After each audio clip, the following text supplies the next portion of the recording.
Hey everybody, this is Chris Florence. Just wanted to get started. Sorry we're a little bit late. I've got the kids tonight, and I've got 3 kids. My wife had a meeting tonight, so just trying to get them in bed. Anyway, just wanted to do what we can to answer any questions that you guys might have about this particular this movie that we're going to be doing.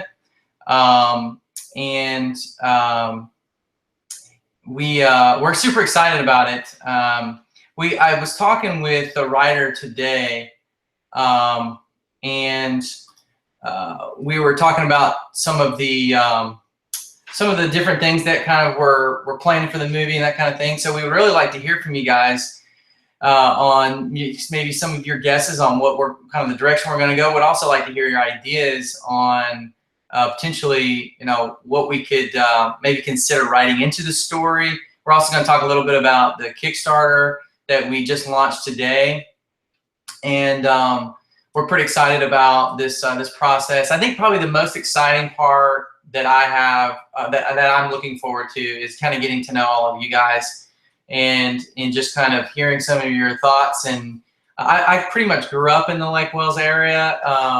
I didn't go to public school. I went to a small private school on Central Avenue. It was that big great church next to the McDonald's. The McDonald's is still there, and it used to have, actually next door to that was the license place. And so I have a lot of fond memories of. I never actually made it very far away. I've lived in Winter Haven ever since I moved from Lake Wales. So it seems like once you're, if you're from Lake Wales, you either get stuck there, or I know some people they want to move as far away as they can get from Lake Wales. But I do have a lot of great memories about just the different things that I have as a child. But anyway, so why do we want to do this? I think I remember growing up and just seeing the old hotel for many, many years. And so I've always wanted to go inside. I know a buddy of mine, I was talking to him over the weekend, he says it was his rite of passage to sneak into the hotel. But I never did have an opportunity to sneak in the hotel. But I know a lot of people have over the years. And I've really gotten to know Ray Brown over this last, 3 or 4 weeks. We've been kind of planning this thing out. And so it's super exciting.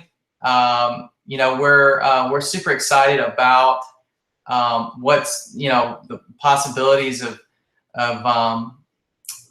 getting this thing going. And so it's kind of like one of those things where you kind of come up with this idea, and then you can't really sleep. You kind of think about it, and then you kind of forget about it, and then it comes back, and you start thinking about it again. And so I was just like, I'm just gonna go for it. And sometimes it's a little scary to think about. I don't want to let you guys down, and I don't want to let anybody who is working really hard to try to make this thing a reality down. So I'm going to do everything that I possibly can that's in my power in order to make this thing happen. But I know we've got a lot of requests for we should make it a drama, or we should make it these kinds of things. It's definitely going to be a thriller in terms of style.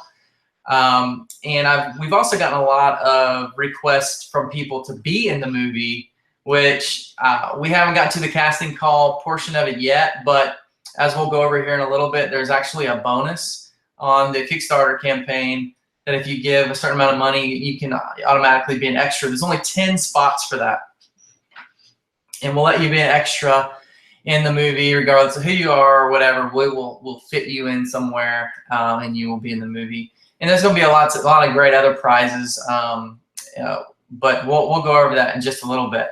First of all, I want to talk about Ray and his incredible passion for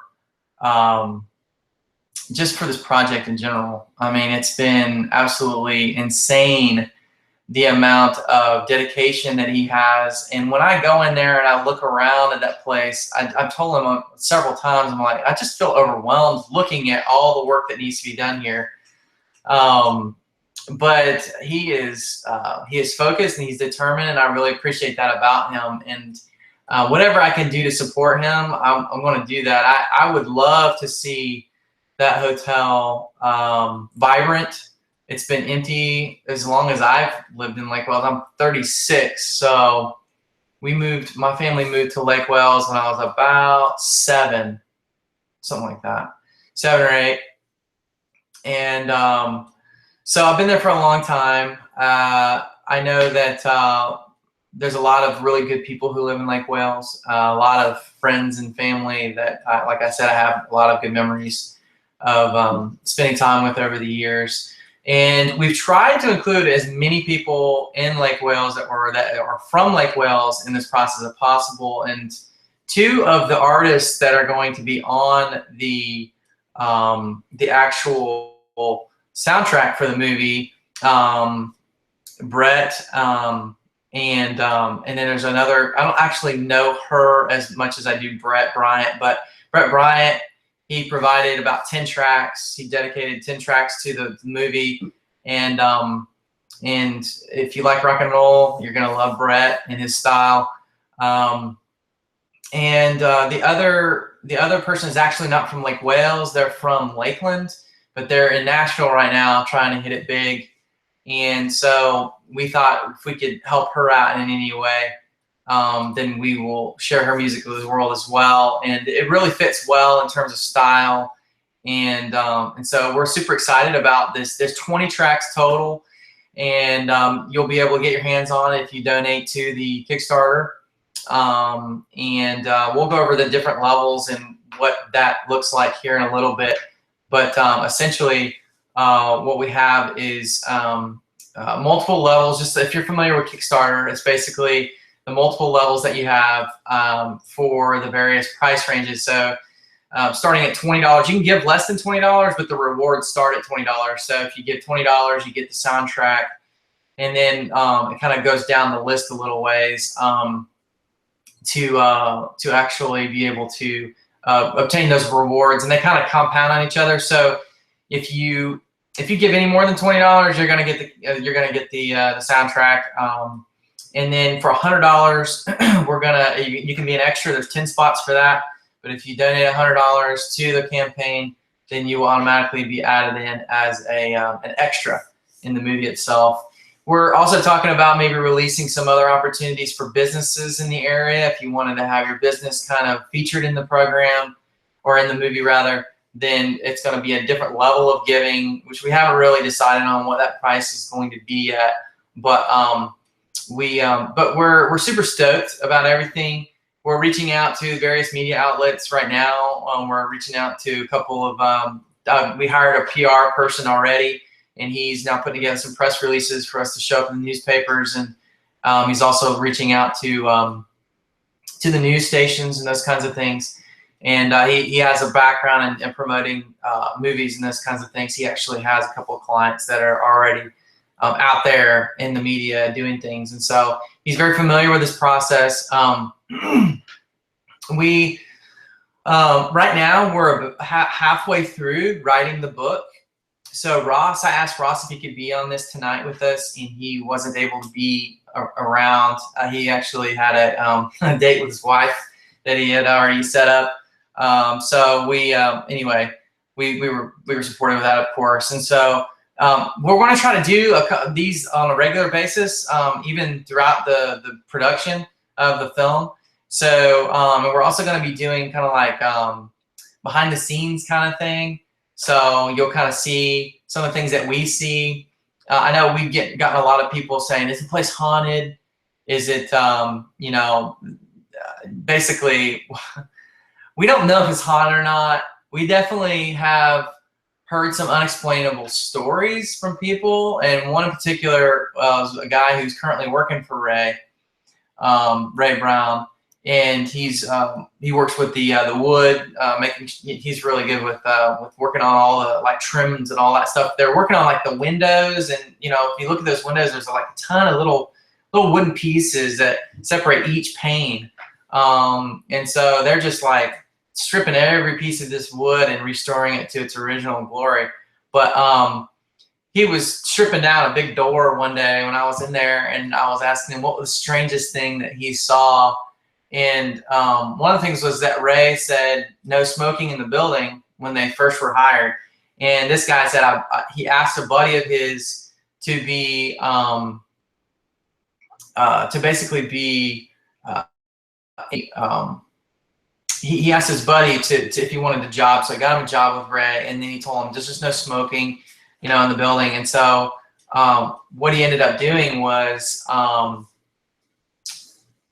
he saw a figure. He saw what he thought was his friend walking past down the hallway, and he saw a cloud of smoke coming away from the guys as he's walking, and so he goes running around the corner looking for the guy to tell him, hey, you're not supposed to be smoking. What are you doing?